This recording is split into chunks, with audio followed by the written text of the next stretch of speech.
Raj with Jersey Sporting News. Today, I'm happy to be speaking with Montclair State University Redhawks baseball head coach Dave Lorber.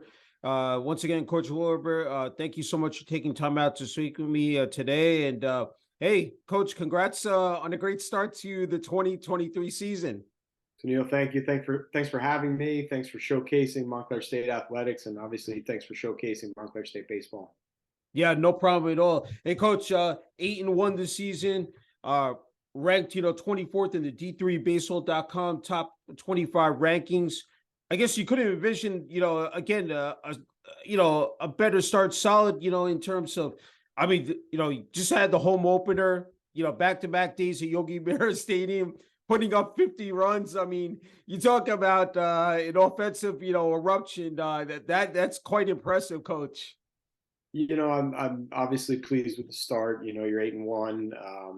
But we're going to be tested quick. We had a good weekend down in High Point, North Carolina, played against some quality opponents down there, played well. Our pitching has done a really nice job for us in the early part of the year. And, the offense gets a lot of the excitement when they put up 25 runs. But at the end of the day, our pitching and defense has been the core of what has led us to a good, solid start. And that's what we're going to rely on as we continue into a tough part of our schedule here moving forward. So we're excited about the challenges ahead. We've got a good challenge tomorrow now. With the weather, we've shifted. We're playing Franklin and Marshall here in a doubleheader starting at 3 o'clock at Yogi Berra Stadium. So anyone who's around, come on out if you see this.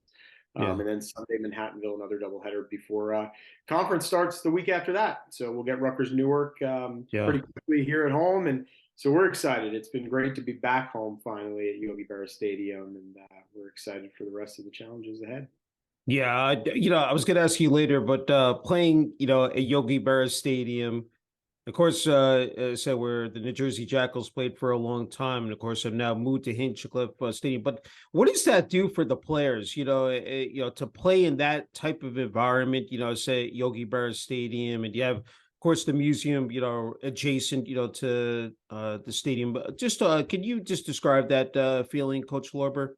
Yeah, it's funny. I've had a Gil McDougall and Yogi Berra signed baseball since I was probably about 11, 12 years old in my room, and it's in my office currently. And so when I was named head coach, obviously at Montclair State, and you get to walk into Yogi Berra Stadium, and then you look up and his living museum is right there. It's an unbelievable thing. And obviously the history of what Montclair State has done in Yogi Berra Stadium with the national championships coming. I believe 2 of them while we were in Yogi Berra Stadium. And it's great. And we're excited for what the future holds. The guys have a special home now.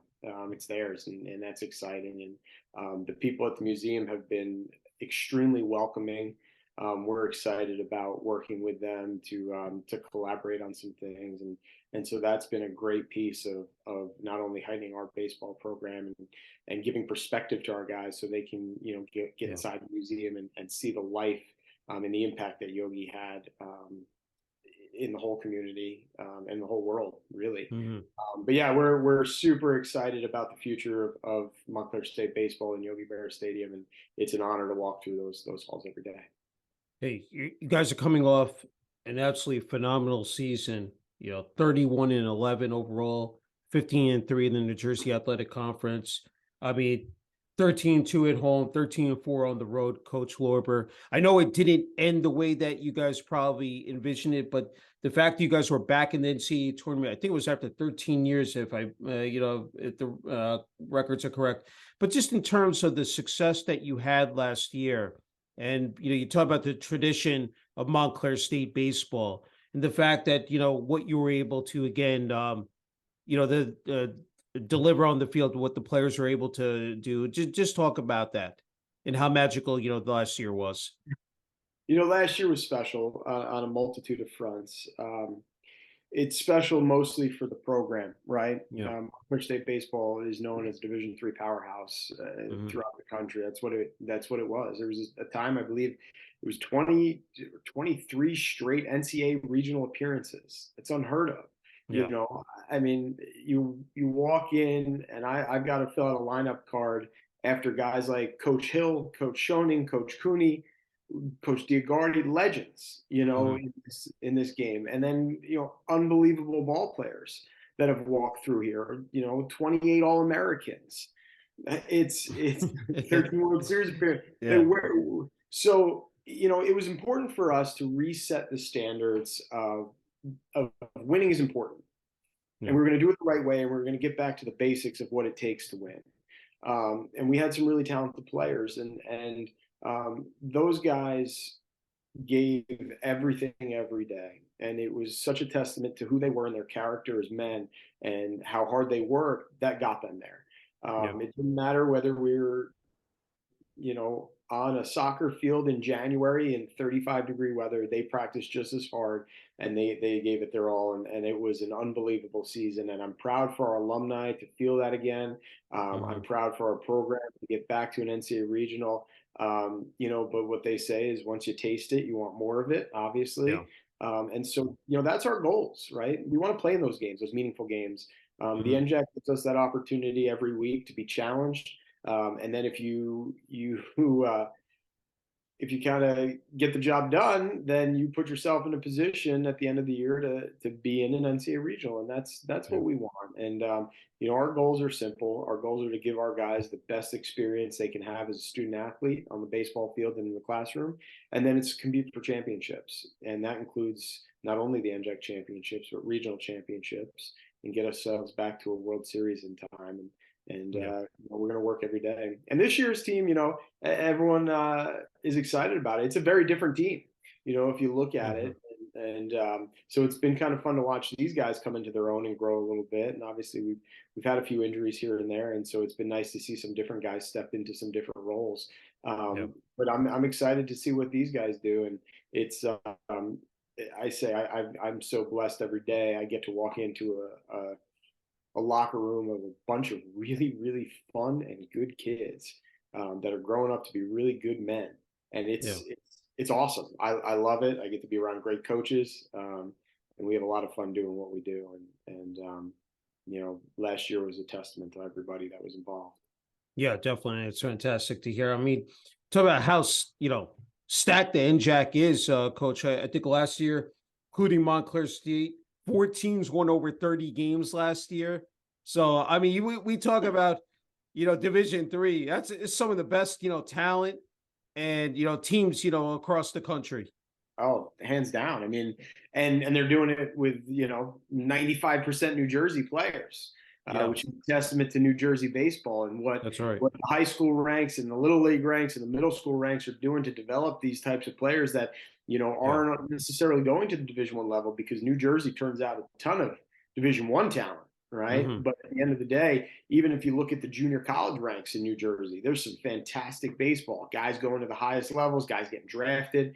And so as a whole, it's strong. And I always say, I left the Division 1 world, came to the Division 3 world, but this environment that we're in the NJAC, it's not very different, and it's fun, Yeah. it's Yeah. competitive. You're getting the best of the best here, and so I Yeah. love it. I've enjoyed it.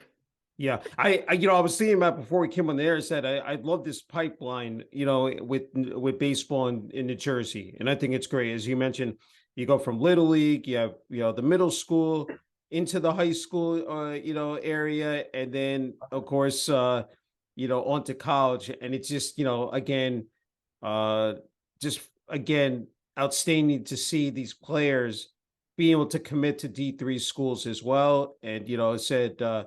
And take their talents there as well. That they, I mean, no knock on Division 1 and 2, but again, Division 3 is just as against superb and just high level as Yeah. well. And you're Yeah, seeing, with the transfer rules and guys having fifth years, you're seeing guys from the yeah, Division 3 level move on to some Division 1 levels for some graduate stuff. And yeah, they're good players everywhere you go. They're draft picks out of every level in this hmm game. And, we're just fortunate to play in one of the best conferences in New Jersey and in the country. Yeah. I wanted to just mention a couple of players here. Just you talked about how I mean there are a bunch of course, upperclassmen, graduates, and seniors, but there are underclassmen as well. They're contributing, to the success of the team so far this season, Coach Lorber. But a couple of guys, Peter Cosentino, Sam Angelo, Miles Feaster. Can you just talk about those guys? Especially Peter, an All-American in 2021, academic All-American in 2022, and just describe those guys and what they mean, said to this team. Yeah, I mean, Pete obviously was the program's first ever academic All-American. Again, just a testament to his character and his work ethic, right? Great player, better person, right? And I know everyone says that and it's cliche. I get it, but it's true, and he's going to go on here shortly. And I believe he's going to get into some missionary work because that's his true passion, and that's what he wants to do. But he's been a big piece of our lineup for a long time. And, I'm just very proud of who he is and what he's done. Sam Angelo's had a little bit of a coming out party this year for himself. He's always had the ability. We're trying to match some things in his approach and his temperance on the field. And he's doing a really nice job of it. And so that's kind of paying some good dividends for him. Obviously, he hit 2 home runs yesterday and had a nice outing. And it's about being consistent for him. And I've seen him take some great strides, and that's good. And Miles, I think, is probably the most underrated player we have. He's undersized. When you look at his tools, it's not something that jumps off the chart. But he's our glue guy. Without Miles, I don't think we win. Yeah. A lot of games. He is a grinded out, tough as nails. I'm going to get the job done no matter what happens, and I'm going to beat you. Player. And he's a guy that you want in your dugout. He's a guy that in the big moments you want up at bat. And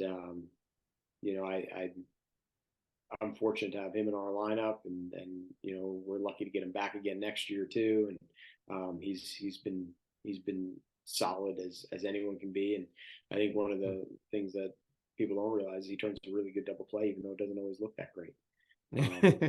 And when you can turn some double plays in the middle, which we've been able to do with Jen and him, it's a huge piece of helping out our pitching staff. Yeah, no, definitely. That's where I wanted to transition to, is the pitching staff. You mentioned it earlier, pitching and defense. Said Patrick Cucurullo, the senior. This pitching staff, talk about. I think there's Nicholas, Sefik, Ethan Gonzalez, Jack Haverson. Just talk about Patrick. He's really that, at the top of there, of the list. But talk about some of these guys and just what they've again brought to the table in terms of pitching. Yeah, so you might have been looking at a little bit of last year's stats. Oh, last year. Yeah, I think I did. Okay. All right. My bad. Yeah. But if you could start with Patrick, because Patrick is off to, again, a tremendous start. So Pat's been our number one here for about 3 years, and he gives you that solidified number one type pitcher. I mean, he's about as good as anybody can get in the country when he's right on Friday nights. And it's fun to watch him go to work. He's a competitor. And he's a winner, and so he's been fantastic. Matt Pontari, who's a sophomore for us, has kind of filled into a starting role. He's done a really good job. He's kind of come on after last year, getting through figuring out what college is like as a freshman. He's got his body in really good shape. He looks really strong, so that's been great. Patrick Tehan has come on tremendously after his freshman year as a sophomore this year. Pitched in a real leverage situation against Adrian, did a nice job getting a save, his first career save with us. And then Michael Timberlake, another freshman for us, has started the game against Maryville, who's ranked 23rd in the country at the time when we were down in North Carolina. Did a fantastic job against those guys down there in his first college outing, and yesterday got his first college win in relief against Penn State Abington, which was nice for him. Jack Abson was our closer last year. Obviously he's a guy who's thrown in some leverage situations. But if you kind of look at our pitching numbers this year, it's pretty spread out. We've been able to kind of utilize a bunch of different guys in a bunch of different situations, and that's something we like to do because we like to develop our guys early. I'm not someone who wants to, throw out, one guy for a ton of innings early on in the season. We want to make sure that we get our guys going and develop them and get guys in games because that's one way that you're going to get a lot better is by pitching in games. And so we've been able to spread out our innings a little bit. Obviously, sometimes our offense has helped us be able to do that. And so we've been able to kind of stretch it. So guys are building up and getting ready for conference play. Yeah. And I would say that this is probably our deepest pitching staff we've had in my time here. And Coach Gaynor does just an absolutely wonderful job with the development of our pitchers here. I can't speak enough, from the recruiting part of it to the Hmm. development part of it. He's such a benefit for our program, and without him, I'd be lost on a daily basis. Yeah. Because he does a lot for us, and with those pitchers, it's been a job well done. Yeah, I'm so glad you brought that point up about your coaches. I mean, because I think they play an essential role, and you definitely rely on them as well. Coach Lorber, can you just talk about again, just how much they've meant to you, here as the head coach of Montclair State Yeah, so baseball? obviously, I just talked about Casey a little bit. Yeah. Wellesley, what's great about Wellesley is Wellesley and I go back about John Wells, our third base coach, Hmm. go back about 20 years. He recruited me to Brookdale Community College. I played for him at Brookdale Community College. When I first got into coaching, he had a travel organization, and I was his assistant coach, and now I'm his boss. Yeah. That's great. And then obviously, last year we had a guy named Pat Knight. He was our Yeah. assistant. He played for Casey at Rutgers for a half a year, transferred to Brookdale, where I had played, then transferred to me at George Washington University, where I got to coach him for a year.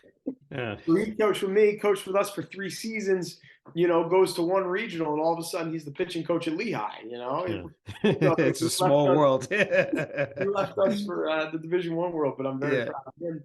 So we were able to hire Joe Norton, and obviously Okay. Joe played for us for 4 years. He played for 6 years, but for us for 4 years because of COVID, Hmm. um, and had a wonderful career, stolen base record holder here at Montclair State.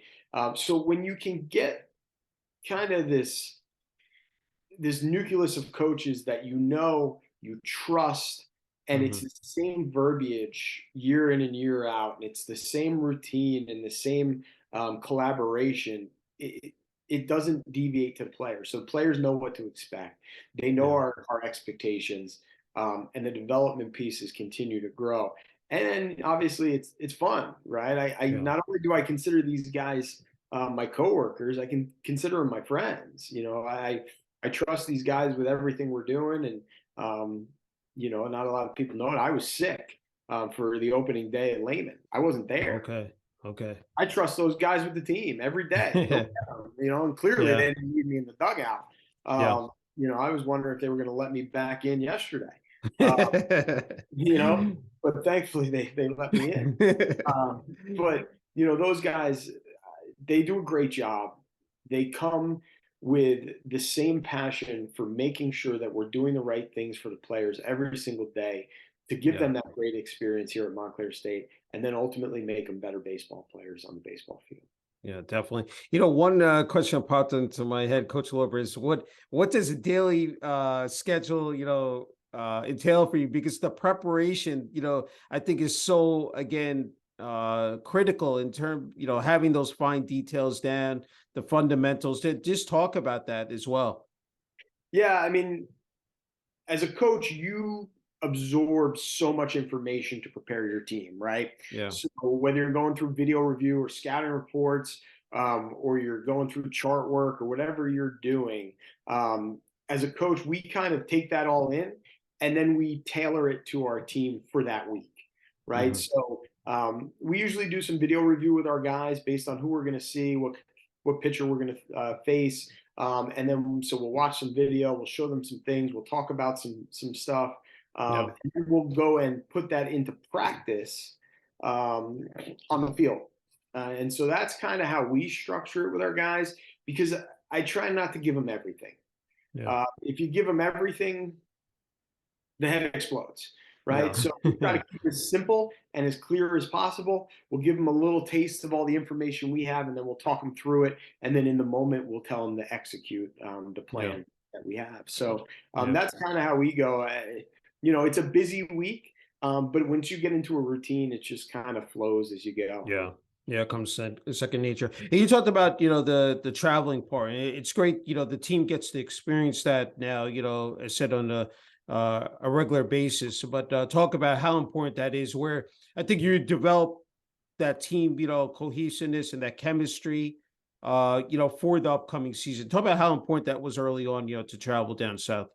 Yeah, we talk about that the team doesn't fully come together until you're on a bus for about 5+ hours. Yeah. Once you go on a bus for 5+ hours and the first game of Mafia is played in the back, that's when you know the team's starting to bond and come together. Yeah. And then obviously the team dinners play such a vital role in that. We do all catered meals with our guys where everyone's eating together, we're staying together. Mm-hmm.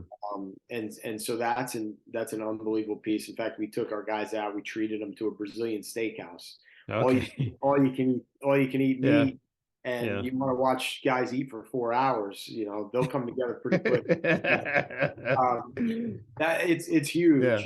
and that spring break trip gives you that opportunity. That Aberdeen trip for us gave us that opportunity to kind of get Mm-hmm. away. And Yeah. it's just us on the road, right? There are no distractions. We're not going out. The parents, we love our parents. They're great supporters. But at night, it's us, right? And we're together, and you guys are in a room together, and you got to talk to your roommate, and so Yeah. that's kind of to the camaraderie. And that's what grows it. You're right. Next year is Yeah. going to be fun. Next year, we're going to take our first big trip. We're going to go out to LA. We're going Oh, to go wow. to California. We're going to That's challenge good. against Occidental for 3 games and Redlands for a game out there. So Nice. that'll be a fun Yeah. for us out in the LA area. So Yeah. that'll be a good one. Yeah, definitely. That's gonna be incredible. Hey, you're wearing the Red Hawks colors, and I'm wondering what, you may have answered this already, Coach Lorber, just what you want that jersey to represent. Every time the players don that jersey, take that field, you know, what is the statement? What is the mission? Once they, said are out there representing Montclair State. Yeah, I think one of the things is that we need to honor our tradition and past with how we play the game and how we respect each other and our opponents. And if we do that every day and we play as hard as we can with a consistent focus and a great attitude and effort on a daily basis, then at the end of the day, win, lose, or draw, you've done your best and you can live with your head high. That's Mm-hmm. it. And so for me, it's about passion and joy and having fun. Because if you're not having fun, why are you playing? And Yeah. that's a big thing for us. So we want to make sure our guys are doing it right, living up to the expectations and the standards that were set, and then living up to the expectations and standards that our alumni set, because Mm-hmm. those guys did it the right way and for a very long time. And it's our job to continue that tradition. Yeah. Hey, I didn't want to, miss out, of course, on the administration athletic department at Montclair State University. President Dr. Jonathan Koppel, athletic director Rob Chesney, rest of the athletic department, administration, student body, and the community. I know that there's a lot to unpack there, but to have that structure in place again is so critical, Coach Lorber, because just in terms of to have success for the program and team, can you just, again, since you been there now, it said now for what, 4 or 5 years. I mean, just what they've meant to you in terms of that. Yeah, Uh, President Capel, Vice President Dr. Sulfaris, our athletic director Rob Chesney, our support staff, trainers, SIDs, hmm, other coaches. I'm very fortunate to work in an environment that you feel heard, you feel supported. hmm, Um, they care about the student athletes' well-being. They care about the student athlete experience. Dr. Capel's been in our dugout. I'm sorry, President Capel yeah, has been in our dugout. yeah, That's awesome. yeah. Where does that happen? I know. And our guys love it, Yeah, because yeah, it's great. Dr. Sulfaris, our vice president, has been to multiple games. Her and her husband Jim. It's awesome. yeah, It doesn't happen everywhere, and it's a special place. And our student body has embraced it. And we're hoping as the weather turns and it gets a little nicer, they can keep coming out to Yogi Berra Stadium. We're going to yeah, keep it a great place for people to come, and hopefully we can get the local community to come out. Our tickets are cheap; they're free. So bring your kids, come on out to Yogi Berra Stadium. yeah. It's going to be a great place to watch some really good college baseball, and you don't have to spend a dime, and that's the best part. Yeah, no, definitely. Yeah, it's well worth it. Hey, I wanted to ask you before you get the last word here. in terms of where you started out, first day here, as the head coach of Montclair State, and now you're in 2023, just in terms of you could have seen it, in terms of the success rate, this fast, like, did you, I mean, once you got off and running, I said, I just had to, ask you about that, coach. Yeah, I don't know if I thought we would be in a regional in year three. Hmm. Especially when you throw COVID into the mix of it all. Yeah. Um, but again, the players are the ones that did it. Yeah. I just hung out and watched them. Yeah. That's uh, I'm very very fortunate in this game. We've been through a lot as a program in my short time, and um, they deserve the accolades and the wins that they've earned and the regional appearance that they earned. It's up to us. Every day is a blank slate on what we get to do and how we get to approach it, Yeah. and every year is a new year on how we approach it and where we end up. But at the end of the day, I tell the guys, if we take it one day at a time and we play our very best brand of baseball, then we have a really good chance at the end of the day of coming out 1-0. And that's Yeah. all it comes down to, right? Winning one game, Hmm. one game. And it's Yeah. the game that you have to play right now. And if you do that, great, then you move on to the next one. And so, I think we just take it on a really narrowed focus on what we're trying to accomplish and when we're trying to accomplish it, and then we move on to the next task. And Yeah. hopefully, when you take your blinders off at the end, you're at the finish line. Yeah. And so we're just forging ahead, and we'll look to win number 9 now. Hey, I know you're focused on this season, but going back to 2022, was there a particular moment or a stretch during that season that you knew you had something special cooking here and that this team could make a deep run? Well, I we didn't make a really deep run in any tournament, unfortunately. Yeah, But yeah, we had a yeah, really nice, solid, deep season of wins. yeah, yeah. Um, I would say actually the most defining moment I thought for us was a loss against DeSales Okay. at home. And that was a really big gut check moment for us as a program, on the offensive side, on the defensive side, and Mhm. as a collective group on how we wanted to be in the face of adversity moving forward. Yeah. There was some really, really positive, solid conversations on all sides.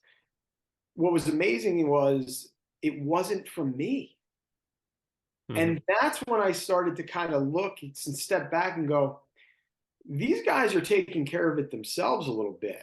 Yeah. I don't need to interject my thoughts because theirs are pretty good. And let me see where this goes and how it plays out. And they figured it out, and Yeah. it was a pretty fun thing to watch after that. And that was a big moment for us in our Yeah. season. Hey, you've played, you've coached baseball, and I ask athletes this question during the interview. Just what is it about the game of baseball? I mean, we're coming off the just the unbelievable World Baseball Classic. I mean, the numbers, the ratings are off the charts, sellouts at all the stadiums. But for you, what is it about the game? Just some things that really truly stand out to you, Coach Lorber. We don't say that there's no time on it anymore because there's a pitch clock. Yeah, true. Even though I know the World Baseball Classic didn't happen. Yeah, Although yeah, I don't dislike the pitch clock, but I think we yeah, need to get, as an offensive guy, I'd like a timeout here and there too, yeah. to get a free step off every guy. Um, you know, Baseball for me, I like chess. I like cerebral things. I like movies with twists that you don't expect. Hmm. To me, baseball gives you that, right? Baseball gives you a new situation every pitch that you might not know what's going to happen. Hmm. Uh, and you have to kind of be prepared 3 innings ahead for situations and moments that Yeah. could pop up here and there. And so for me, it's that as I transition from player to coach, it's the engagement I have on the situational side, the approach side, the Hmm. how are you going to win today's game? Because you better be dynamic and be able to beat a team multiple different ways. Otherwise, it gets hard to win a lot of games. Yeah. right? So, that's what I like about it. I like the challenge that brings. And then I think at every coach's heart, right, is competition, right? You like that Yeah. the adrenaline and the fire that you have in your belly as a player that I don't think Mm. ever leaves you as a coach. And obviously, I think you got to temper it a little bit more, but it's still Yeah. fun to compete. It's just in a different way now. Yeah. And so that for me is, I think, what led me into the baseball side of it, because 15 years ago when I started this path, I didn't think it was going to be my career. I was going to go be a police officer, and instead of I was going to go to the academy. I pushed it back because a guy named Matt Midkiff, who's now the head coach at Swarthmore, offered me a coaching job that was going to give me my master's, and I thought that would be better for Yeah. my career in law enforcement, moving up the ranks, having a master's degree. Well, here I am 15 years later. I'm no closer to retirement, but I'm very happy with the life I chose and what I get to do on a daily basis. Yeah, that's wonderful to hear. One more is that you definitely need that support from your family. Can you just describe how much that's meant, to you, here, especially during your coaching, career? Yeah, and part of why we came back to New Jersey, my wife and I are both from Freehold. We grew Hmm. up, we went to the same elementary school, same kindergarten class. I think when we had our daughter 6 years ago, really changed my perspective of being home more. Obviously, Division One world, you're on the road quite a bit more, and so I decided that if we had an opportunity, we're going to come home, and we're fortunate we still have family in the area. We get to see them a ton, and it's great to have that built-in support system. But without my wife and daughter, it would be a lot more difficult to do this every day. Yeah. No, well said. All right, Coach Lorber, you get the final word and message here. Look who just got home. Ah, hi. Oh, I miss those Right? days. I have my daughter's gonna be turning 16. Oh my God. Oh, yeah, She's Reagan's. adorable. Oh, Yeah. that's sweet. I'm so glad you brought her into the Yeah. interview. They're gonna love that. Okay. That's beautiful. Hey, Coach Lorber, I wanted to give you the final word and message here for, of course, Red Hawks, nation, the fan base, both locally and nationally, but also, I'm sure family, friends, your players, uh, as head coaches, the Montclair State University administration, athletic department, community. So I really want to give you the floor, Coach.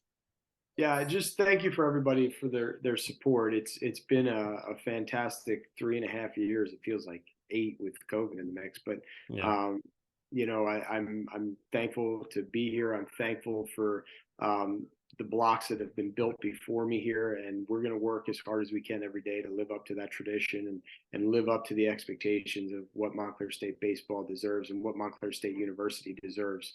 And we're gonna do it right, and we're gonna have some fun doing it. And we look forward to seeing all the high school baseball players that are out there. We're excited to get out and recruit some of the best in New Jersey. So we're looking for you, and we can't wait to see you soon this spring. Good luck to everybody who just started up their high school season, and I know the JUCO guys, they were getting going. So good luck to you as well, and hopefully we'll see you on the road, and go Red Hawks. Sounds good. Hey, a true honor and privilege, Coach Lorber, speaking with you. I said, congrats on, again, the start to this season, the 2023, and wishing you guys all the best the rest of the season. Thank you so much. I appreciate your time, and have a great year. Thank you.